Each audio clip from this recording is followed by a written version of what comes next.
Salve Maria, meus irmãos! Hoje venho falar com vocês de um assunto muito falado entre as pessoas, que é a de nós católicos sermos idólatras. Então eu quero explicar. Eu, como católico, me vi na posição que eu tenho que explicar para vocês, né? Com as minhas simples palavras. Primeiramente, vamos entender o que é um ídolo e o que é um ícone. Um ídolo, então, é uma imagem, uma escultura, uma figura, alguma coisa que foi colocada no lugar de Deus, do nosso Deus, o único Deus, Deus de Israel, né? Então, isso se tornou um ídolo. E um ícone é uma imagem, uma figura, uma escultura, alguma coisa que me faz pensar em Deus, no nosso único Deus. É como se fosse uma janela que faz com que eu eleve o meu coração a Deus, o nosso único Deus. Então aí está a diferença. E uma irmã, né, uma irmã evangélica, protestante, veio falar comigo para mim ler o Salmo 115. Então eu expliquei a ela o que eu vou dizer a vocês. Vamos começar lá então. O Salmo 115 diz, né, não farás para ti escultura, ídolos, que tendo olhos não veem, tendo boca não falam, tendo ouvidos não ouvem, e por aí vai. Mas vamos entender o porquê disso. Em Êxodo 32, vocês sabem da história. Moisés sobe ao monte, a montanha, para conversar com o nosso Deus, para orar, e Moisés demora. Então o povo que está lá no deserto criam para eles um bezerro de ouro, ou seja, um outro ídolo, no lugar de Deus, e o adoram. Então, por isso, em várias passagens da Sagrada Escritura, o nosso Deus condena as imagens, os ídolos, é por causa disso. Ou seja, as nossas imagenzinhas, né? Nossa Senhora, os nossos santos de devoção, não são ídolos. Nós não olhamos, não veneramos, ficamos de frente com a nossa imagem, pensando, esse aqui é o meu Deus. Não.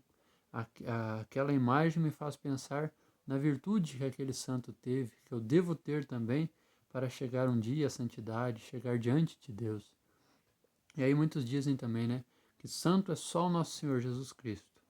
Jesus Cristo é o santo maior de todos. Ele é o santo. Mas ele também deixou a santidade para nós. É possível sim ser santo. Muitos santos alcançaram, inclusive a Virgem Maria Santíssima, né, que foi pura, sem a mácula, sem a mancha do pecado.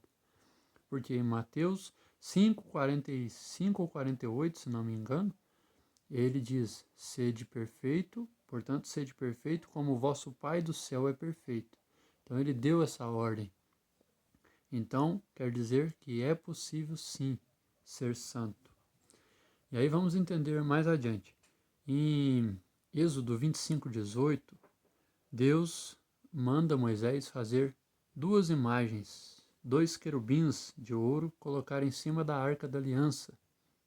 E diz mais adiante, no versículo 22, que a voz de Deus descia no meio daqueles querubins e falava com o povo, falava com Moisés. Então eu pergunto a vocês, os querubins de ouro, era um ídolo ou era um ícone? Era um ícone. Tá vendo a diferença? Pois eles não eram Deus.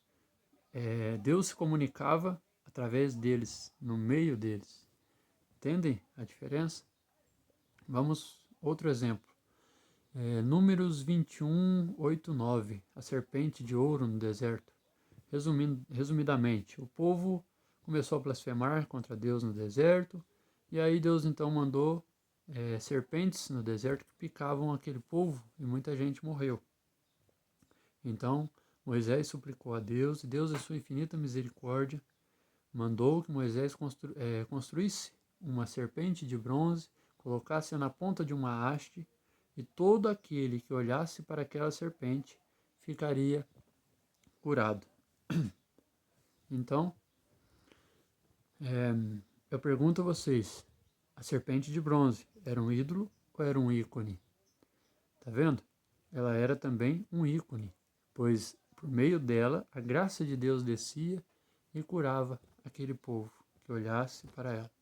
Mas lá em Reis 18, versículo 4, o rei Ezequias, se não me engano, acho que é o rei Ezequias, mandou destruir a serpente. Por quê? Agora ela já não era um ícone mais, ela passou a ser um ídolo. O povo a adorava como uma deusa. Entende essa diferença? É uma questão de discernimento, meus irmãos. Meus queridos irmãos, não somos idólatras. As nossas imagens nos fazem pensar ainda mais em Deus.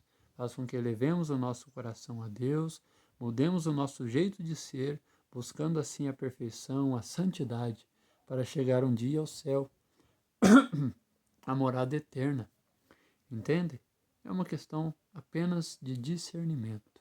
Abrir o coração para a palavra verdadeira, para a graça de Deus. Conhecereis a verdade e a verdade vos libertará. É só ter bastante atenção. Não ir pelo que as pessoas dizem, mas sim estudar verdadeiramente, com fé, com o coração aberto, as Sagradas Escrituras. Espero que deu para entender a diferença entre um ídolo e um ícone. Salve Maria!